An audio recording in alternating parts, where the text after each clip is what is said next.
नमस्कार, आप देख रहे हैं कंज्यूमर अड्डा और आपके साथ मैं हूं विपिन भट्ट। और इस बार हम कह रहे हैं कि इस साल इंक्रीमेंट धमाल। जी हां, कॉर्न फेरी नाम की एक कंसल्टेंसी फर्म है जिसने इंडियन कंपनसेशन सर्वे या इंडियन कंपनसेशन रिपोर्ट निकाली और ये रिपोर्ट कहती है कि इस साल भारत में औसत जो इंक्रीमेंट है यानी आपकी जो तरक्की होगी, आपके जो पैसे बढ़ेंगे वो करीब 10% के आसपास होंगे। वैसे ये कहा है 9.8% टू बी प्रिसाइज, तो ये एक अच्छा फिगर है और एशिया पैसिफिक में कह रही है ये रिपोर्ट की सबसे ज़्यादा इंक्रीमेंट भारत में होंगे। तो एक तरफ तो हम देख रहे हैं ग्लूमी सा एनवायरनमेंट, कुछ लेऑफ्स भी हम खबरें सुनते रहते हैं, लेकिन दूसरी तरफ इंक्रीमेंट की रिपोर्ट तो बड़ी अच्छी आई। तो ज़रा देखते हैं, सबसे पहले बातचीत शुरू करें उससे पहले कि रिपोर्ट क्या कहती है, सर्वे क्या कहता है।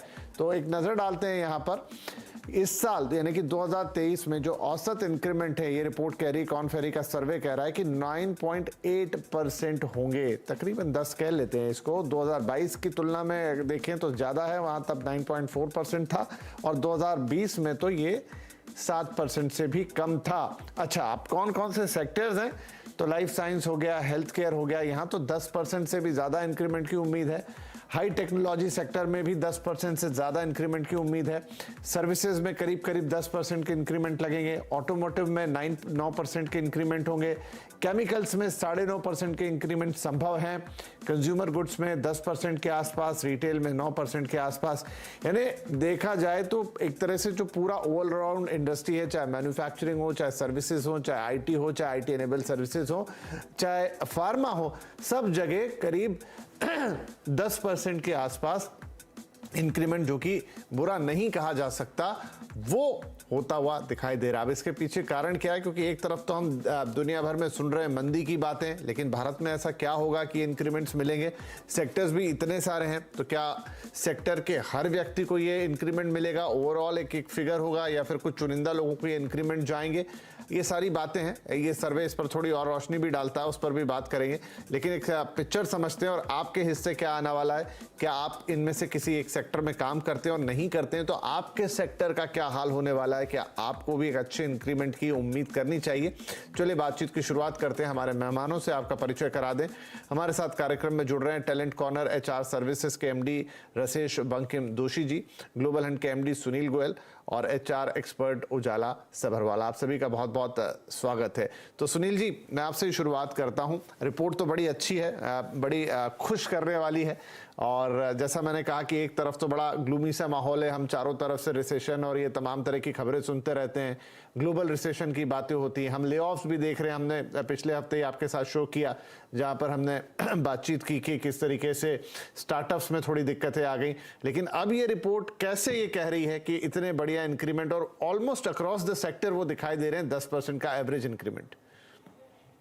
देखिए, सबसे बड़ी बात हमारी कंट्री के लिए ये हो गई है पिछले 15 से 20 सालों में कि हम एक स्किल बेस्ड कंट्री बन गए हैं। यानी हमारे यहाँ पढ़े लिखे ट्रेंड काबिल लोग हैं, और हमारी जो पूरी की पूरी इकोनॉमी है वो हमारी खुद की अपने ऊपर डिपेंडेंट इकोनॉमी का मतलब ये कि पूरी दुनिया हम पे डिपेंडेंट है।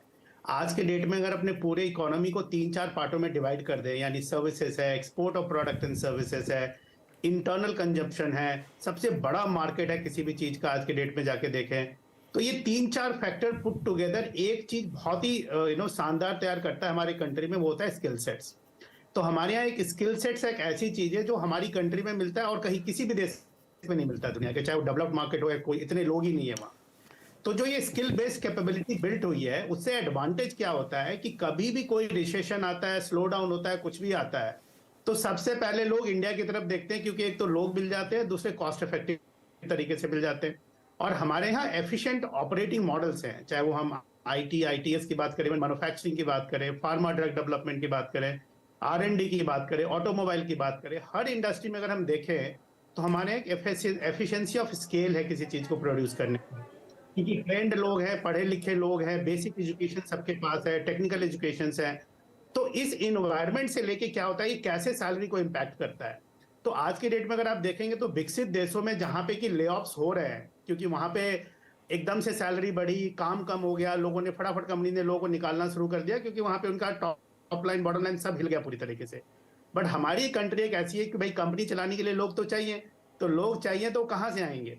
तो तो इंडिया एक ऐसा मार्केट बनता है जहां पे कि लोग रिजनेबल कॉस्ट पे अवेलेबल है। और आज की डेट में हम बात कर रहे हैं स्लो डाउन के टाइम पे 10%, 9.5%, 9.8 या 11-12% की। डेवलप्ड कंट्री में तो पीक टाइम पे भी 3%, 5% या 7% के इंक्रीमेंट मिलता है। तो दो चीजें हैं इसके अंदर जो बहुत बड़ा एक अच्छा ये सिग्नल है हमारी कंट्री के लिए और हमारे जैसे मार्केट के लिए कि ग्लोबल डिमांड कंसिस्टेंट है, हमारे यहाँ बिजनेस ग्रोथ है और अच्छे और ट्रेंड लोगों को कोई भी ऑर्गेनाइजेशन अपने यहाँ से जाने नहीं देना चाहती। इसका मतलब ये है कि कोई भी ऑर्गेनाइजेशन अपने बिजनेस को सस्टेन करने के लिए हर इंडिविजुअल को मोटिवेट करके रखना चाहती है। अब उसके लिए ये तो एक एवरेज आउट फिगर निकाली है, जो एक सर्वे हुआ है इसके अंदर में, जो मेरा एक परसेप्शन है इसमें कि एवरेज फिगर आती है इसके अंदर में, लो वाले भी होते हैं, हाई वाले, यानी इसके अंदर 7% वाले लोग भी होंगे और 15% वाले लोग भी होंगे और 16% वाले लोग भी होंगे और कुछ एक्सेप्शनल परफॉर्मेंस होंगे उनके ज्यादा भी होगी। तो यहाँ पे ये एक बहुत बड़ा प्लस ये है कि जो एकदम से एक निराशा आ गई थी कि बहुत ले ऑफ हो रहे हैं, हमारी जॉब बचेगी कि नहीं बचेगी, मार्केट क्या कहाँ जाएगा, 2023 बहुत अच्छा नहीं, बहुत सारे ग्लोबल न्यूज आ रहे थे। तो उस दौरान ये देखने को मिल रहा है कि नहीं, आज भी इंडिया में कंपनीज जितनी हैं अपने बिजनेस को सस्टेन करने के लिए अपने लोगों को, परफॉर्मेंस ड्रिवन लोगों को अच्छा इंक्रीमेंट देने के लिए तैयार है और देंगे। ये एक नहीं कई कंपनीज का सर्वे है जी। नंबर 2 में हमारे यहाँ स्किल का एनहांसमेंट कंसिस्टेंसी से हो रहा है, यानी हमारी ग्लोबल डिमांड बनी हुई है। तो हमारे यहाँ हम सिर्फ खुद के लिए नहीं प्रोड्यूस कर रहे हैं, आज के डेट में हम बोलते हैं ग्लोबल कैप्टिव सेंटर्स, वो बने हुए हैं ऑटोमोबाइल के, फार्मा के, आईटी के, ई कॉमर्स के, हर इंडस्ट्री के। बिल्कुल, इंडस्ट्री, हर इंडस्ट्री के बैक एंड प्रोसेसेस हैं जहां की ब्रिक एंड मोटर से लेके सर्विसेज तक हर तरह के इंडस्ट्री के डोमेन लोग हैं और उन डोमेन के लोग ग्लोबल एक्सपर्टीज से बिल्टअप हो चुके हैं। आज के डेट में हमारे लोग सिर्फ इंडिया के लिए नहीं काम करते, ग्लोबल मार्केट के लिए काम। नहीं, आप सही कह रहे हैं, पर एक और रोचक तत्व यहाँ निकल कर आया। मैं उजाला जी के पास ये सवाल लेके जाता हूं। उजाला की रिपोर्ट ये भी कह रही है कि जो इंक्रीमेंट्स हैं उसमें जो अग्रणी कंपनियां रहेंगी वो भारतीय कंपनियां रहेंगी, और वो भी कौन सी, एमएसएमई, एसएमई, स्मॉल एंटरप्राइजेस। वो कह रहे हैं कि यहाँ पर मल्टीनेशनल कंपनियां या बड़ी बिग कंग्लोमरेट शायद वो करती हुई दिखाई ना दें, लेकिन जो इंडियन एंटरप्रेन्योर्स हैं या जो छोटी हमारी इंडस्ट्रीज है वो अपने टैलेंट को रिटेन करने के लिए एक अच्छा इंक्रीमेंट देंगी। ये क्या बताता है? सबसे पहले नमस्कार सब दर्शकों को, और बहुत अच्छा पॉइंट मेरे को गेस्ट ने बोला कि इंडिया मार्केट एक्चुअली बहुत ज्यादा डिमांड में है। मेरे 16 साल के एचआर के एक्सपीरियंस में एक चीज तो साफ है कि इंडिया जॉब मार्केट हमेशा से कैंडिडेट ड्रिवन और एम्प्लॉय ड्रिवन मार्केट रहा है।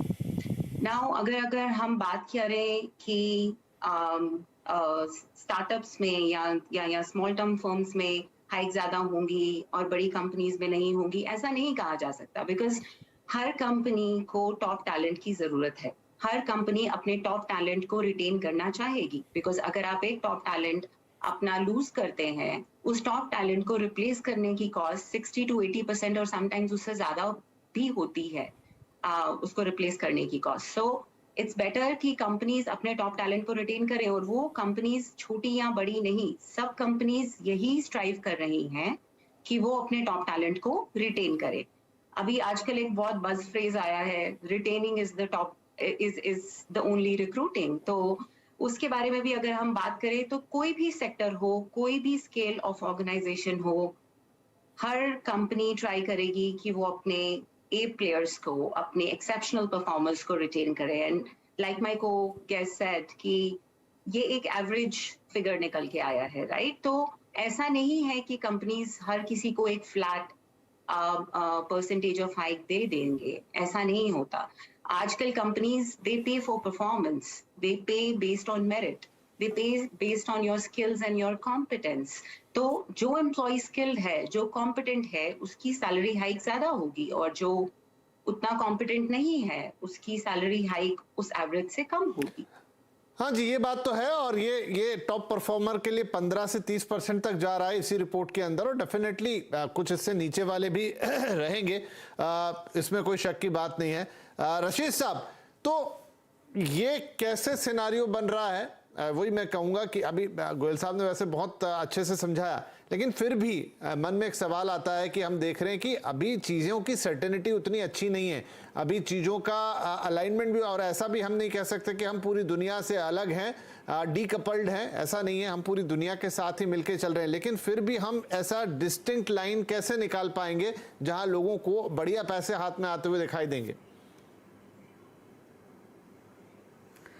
देखिए, ओवरऑल जो जैसे सुनील जी ने बोला कि इंडिया में जो जॉब ग्रोथ की डिमांड है वो डेफिनेटली बहुत ज़्यादा हाई है। मैं उनकी एक बात से बहुत सहमत हूँ कि इंडिया की जो ओवरऑल जॉब ग्रोथ डिमांड है इज़ ड्रिवन एक्चुअली बाय जो हमारी एमएसएमई इंडस्ट्री है, जहाँ पे हमारी गवर्नमेंट, हमारे प्रधानमंत्री जी ने बहुत ज़्यादा फोकस किया है। And you know, I think definitely जो ग्लोबल इम्पैक्ट थोड़ा तो आना ही है, लेकिन इंडिया हमेशा ही इंटरनली ड्रिवन मार्केट रहा है। यहाँ से हमें इंटरनल कंजम्पशन हमारा बहुत ज़्यादा है, and I am pretty sure कि जितना हमें ये जो रिपोर्ट बोलती है कि भाई ये ग्रोथ मिलने वाला है, ये जो हमें इंक्रीमेंट मिलने वाला है, ये डेफिनेटली होगा। बट अगेन ये इसलिए हो रहा है क्योंकि यू नो बहुत सारा कंजम्पशन इंडिया में हो रहा है, बहुत सारी डिमांड इंडिया में है, एंड मोर इम्पॉर्टेंटली बहुत सारे जॉब्स जो है वो इंडिया फोकस रहने वाले हैं। ऑलरेडी काफ़ी यू नो रूमर्स है हमारे रिक्रूटमेंट इंडस्ट्री में कि भाई 2025 तक इंडिया एक टैलेंट कैपिटल बन जाएगा। It is going to be a place जहाँ पे ज़्यादातर कंपनी रिक्रूटमेंट यहीं पे करेगी, तो ऑब्वियसली ये तो ग्रोथ आना लाजमी है। और जैसे उज्ज्वला जी ने बोला कि you know retention is the new recruitment, तो ये रिटेन करने के लिए ये हाइक्स देना डेफिनेटली। मैंने ये भी पढ़ा इसी रिपोर्ट में कि हाइक्स मतलब कन्वेंशनल तरीके भी कंपनियां अपनाएंगी और कुछ अनकन्वेंशनल, यानी कि उससे भी आगे बढ़ के उन्हें जो भी टैलेंट रिटेन करने के लिए करना होगा वो करेंगी डेफिनेटली करेगी 100%। Right. So there will be a lot of different varieties के रिटेन करने हैं, उनको स्टॉक ऑप्शंस दिए जाएंगे, उनको इंसेंटिव्स दिए जाएंगे, तो आई एम श्योर ये सब चीज़ ये पैकेज डील में आ ही जाएगा। ठीक है। सुनील साहब, अब जो सेक्टर्स हैं जो अग्रिम कतार में खड़े हैं, लाइफ साइंस, हेल्थ केयर, हम समझ सकते हैं कि देखिए जिस पैंडेमिक से हम बाहर आए हैं उसके बाद एक हेल्थ को लेकर अवेयरनेस भी बढ़ गई है। अभी भी 100% हम कह नहीं सकते, कभी कभी खबरें आती रहती हैं, तो वो एक तरह का स्टैंड बाय है कि जब तक हम इस पेंडेमिक से पूरी तरह, तो समझ में आता है कि लाइफ साइंस, हेल्थ केयर यहाँ पर तो बज रहने वाला है। टेक्नोलॉजी का भी, क्योंकि हर कोई अपग्रेड होना चाहता है, पूरा सिस्टम ही काम करने का बदल गया है लॉकडाउन और कोरोना के बाद से, तो वहाँ भी समझ में आता है। लेकिन जो हमारी रूटीन इंडस्ट्रीज हैं, services, automotive, chemical, consumer goods, retail, ये तो इनमें मतलब ये चीजें एज इट इज ही हैं, इनमें बहुत उस तरीके से अंतर नहीं आया। यहाँ कौन से फैक्टर होंगे जो इन्हें ड्राइव कर रहे होंगे? देखिए, जो ओवरऑल जैसे मार्केट में आपने बताया कि हेल्थ केयर, यू नो हम बोलते हैं pharma health care and services, उसको बोलते हैं हम लोग PHL, pharma health care and services. Pharma पहले से ही इंडिया एक मार्केट रहा है, वर्ल्ड का सबसे बड़ा ड्रग मैन्युफैक्चरिंग सेंटर रहा है इंडिया। हर कंट्री को शायद यहीं से ड्रग मैन्युफैक्चर होकर सप्लाई होता है। अब यहाँ पे R&D भी बिल्ट हो रहा है।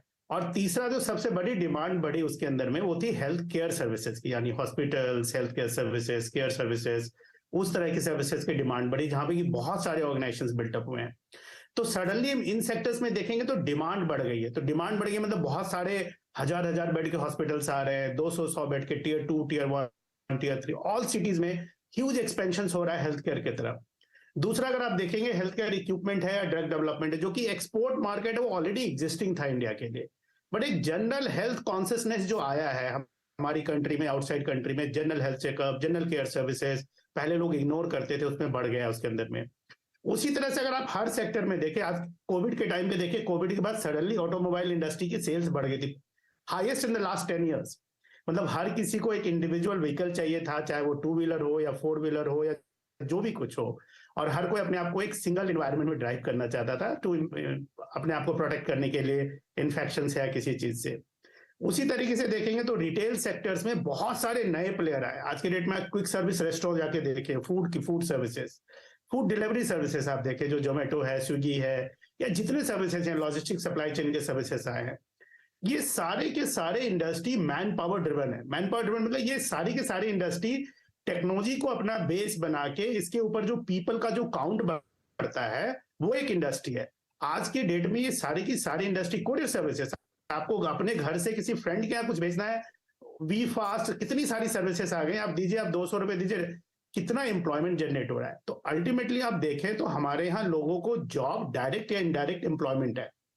ये इन सारी इंडस्ट्री को, logistics, supply chain, warehousing, retail, management, जितनी भी इंडस्ट्रीज हैं, banking and financial services, payment gateways देख लीजिए आज के डेट में, रिटेल पेमेंट गेटवेज, कितनी तरह की पेमेंट गेटवेज। गोयल साहब तो नहीं, हाँ बिल्कुल मैं समझ गया आपकी बात कि सारा एक दूसरे को मतलब को रिलेटेड है और एक दूसरे को सप्लीमेंट कर रही हैं, कॉम्प्लीमेंट कर रही हैं और उसी से जॉब की जनरेशन होती नजर आ रही है। एक छोटा ब्रेक मुझे यहाँ लेना होगा, लेकिन ब्रेक के बाद अब अच्छी खबर तो है कि बढ़िया इंक्रीमेंट्स होंगे या 10% अगर हम मान ले कि इस माहौल में बुरा नहीं है, लेकिन क्या वो आपके हिस्से आएगा या वो जो ऊपर वाला ब्रैकेट है 10 से 15%, आपको क्या करना होगा कि आप उस ब्रैकेट में पहुंचे, थोड़ा सा हम अपने दर्शकों को भी बताना चाहेंगे। तो आप लोगों की एक्सपर्ट राय लेंगे छोटे से ब्रेक के बाद कि आखिर ऐसा क्या परफॉर्मेंस हो आपका कि आप भी उस टॉप ब्रैकेट में पहुंचे अगर ये इंक्रीमेंट मिलने ही वाले। छोटा सा ब्रेक, तुरंत हाजिर हो। Welcome back. आज कंज्यूमर अड्डा में बात हो रही है इस साल सैलरी धमाल या इंक्रीमेंट धमाल, क्योंकि एक रिपोर्ट है, ताजा सर्वे है यहाँ पे कॉर्न फेरी का, जो ये बता रहा है कि आपको ऑन एन एवरेज 10% का इंक्रीमेंट मिल सकता है। ये एक एवरेज इंक्रीमेंट है जो सबको मिल सकता है। अपर रेंज 30% तक भी जाती है। हाँ, अंडर परफॉर्म करेंगे तो उससे कम भी मिलेगा। तो अब सवाल ये उठता है कि आप कैसे इस इंक्रीमेंट के हकदार बने। अपने सभी एक्सपर्ट से राय चाहेंगे और थोड़ी क्विकली चाहेंगे क्योंकि इस सेगमेंट में समय रहेगा कम। उजाला जी, क्या देखते हैं जब एम्प्लॉयर्स किसी को इंक्रीमेंट के लिए देखते हैं? मोटी चीजें हमें पता है, लेकिन फिर भी अगर कोई चाहे कि अपने इंक्रीमेंट को बेहतर बनाए, टॉप परफॉर्मर्स में आए, क्या 2-3 अहम बातें रहेंगी? जी, देखिए अभी आजकल इतना प्रेशर बिजनेस पे इंक्रीज हो गया है कि कस्टमर की प्रेफरेंसेस चेंज हो रही हैं, डिजिटल ट्रांसफॉर्मेशन की बात की जा रही है, इंक्रीज कोलैबोरेशन की बात की जा रही है। तो आपको सबसे पहले ये समझना है कि आपकी कंपनी की कोर वैल्यूज क्या हैं। अगर आपकी कंपनी की कोर वैल्यूज कहती हैं कस्टमर फर्स्ट और या इंक्रीज कोलैबोरेशन, क्रॉस कोलैबोरेशन, या आपकी कंपनी एप्टीट्यूड वैल्यू करती है ओवर स्किल, तो सबसे पहले आपके जो कंपनी के कोर प्रिंसिपल्स हैं उन पे फोकस करिए और फिर रिजल्ट और आउटकम ड्रिवन अगर आप बन जाएं तो ही आप उस टॉप परफॉर्मर लिस्ट में आ पाएंगे। सबसे पहले आपको बहुत डेटा ड्रिवन माइंडसेट बनाना पड़ेगा कि आप ये नहीं सोच सकते कि हाँ मैंने बस अपना काम कर दिया जो मुझे दिया गया and now I am a top performer. Because हम बहुत सारे मतलब मेरे एचआर की फील्ड में हम देखते हैं एम्प्लॉयज अपने आप को रेटिंग देते हैं और वो अपने आप को 4 में से 4 रेटिंग देते हैं और वो सोचते हैं वो एक्सेप्शनल परफॉर्मर्स हैं। ऐसा नहीं होता। अगर आप वो ही काम कर रहे हैं जो आपको दिया जा रहा है और आप आउट ऑफ बॉक्स नहीं सोच रहे, आप कुछ अलग से नहीं कर रहे। बड़े पॉइंट, थोड़ा आउट ऑफ बॉक्स सोचना होगा, रूटीन काम से हट के करना होगा। रशेश, आपकी क्या सलाह होगी? अपार्ट जो भी उज्ज्वला जी ने कहा, मेरे हिसाब से सबसे इम्पोर्टेंट चीज़ जो आगे इंक्रीमेंट या प्रमोशन के लिए महत्वपूर्ण होएगा वो है अपस्किलिंग। कि अगर आप अपने रोल के ज़्यादा क्या कर सकते हो। अगर आप मार्केटिंग वाले लोग हो, क्या आपने डेटा एनालिसिस किया है, क्या आपने ब्रांडिंग के बारे में सीखा है, क्या आपने सोशल मीडिया मार्केटिंग, अगर आप ये चीज़ सब की जानकारी रखोगे, अपने आप को स्किल करोगे, तो डेफिनेटली आपको बेटर प्रमोशंस, बेटर इंक्रीमेंट मिलने की डेफिनेटली बिल्कुल अपने स्किल सेट को बढ़ाना। और आजकल काफ़ी सारे ऑनलाइन कोर्सेज अवेलेबल हैं, काफ़ी सारे क्विक कोर्सेज अवेलेबल हैं जहां पर अब ऐसा नहीं कि आपको कहीं इनरोल करके कहीं जाना है, नाइट क्लासेस लेनी है। सो ये ऑप्शन आपके लिए वाकई एक बेहतर साबित हो सकता है। एट लास्ट सुनील जी, आपकी एक्सपर्ट सलाह, क्या करना होगा? देखिए, मैं तो बताऊंगा कि आप घंटे ना गिने और एक इंक्लूसिव ग्रोथ की तरह जाएं, जहां पे कि कंपनी की पर्पस, कंपनी का गोल और एम पूरा हो सके और आपकी लर्निंग में एडिशन हो सके और अल्टीमेटली आप एक मल्टीटास्किंग इंडिविजुअल बन पाए, जहां पे कि कंपनी को जरूरत आपकी ज्यादा हो रादर देन आपको कंपनी की। आपकी वैल्यू प्रोपोजिशन खुद ब खुद बढ़ती चली जाएगी और अगर आपकी करंट कंपनी आपको वैल्यू नहीं करेगी तो दूसरी कंपनी करेगी। तो आपको खुद को, एक कहते हैं ना, खुद को बुलंद करने की जरूरत है जी। तो खुद को एक काबिल बनाने की जरूरत है और आवर्स के हिसाब से ना काम करें, आप बिल्कुल। प्रॉब्लम सॉल्व करें, इश्यू को सॉल्व करें, and this is really real gonna. Quantity नहीं क्वालिटी होनी चाहिए आपके काम में, घंटों से मत गिनिए, क्या डिलीवर कर रहे हैं वो देखिए। और मल्टीटास्किंग, ये बड़ा अच्छा शब्द है, आसान नहीं होता, लेकिन फिर भी आप ये स्किल सेट अपने अंदर अगर डेवलप करते हैं तो आपकी डिमांड बेहतर हो जाती है। बहुत शुक्रिया आप तीनों का, एंड आई होप कि इस साल जो भी इंक्रीमेंट्स होंगे और जो भी बातें हमारे दर्शकों ने सुनी, एक्साइटेड तो होंगे, लेकिन अगर ये जो टिप्स आपने दिए लगाते हैं तो हो सकता है उनके हिस्से में वो अपर साइड वाला इंक्रीमेंट आए। तो सबको शुभकामनाएं और बहुत धन्यवाद आप तीनों का इस कार्यक्रम में शामिल होने के लिए। नमस्कार।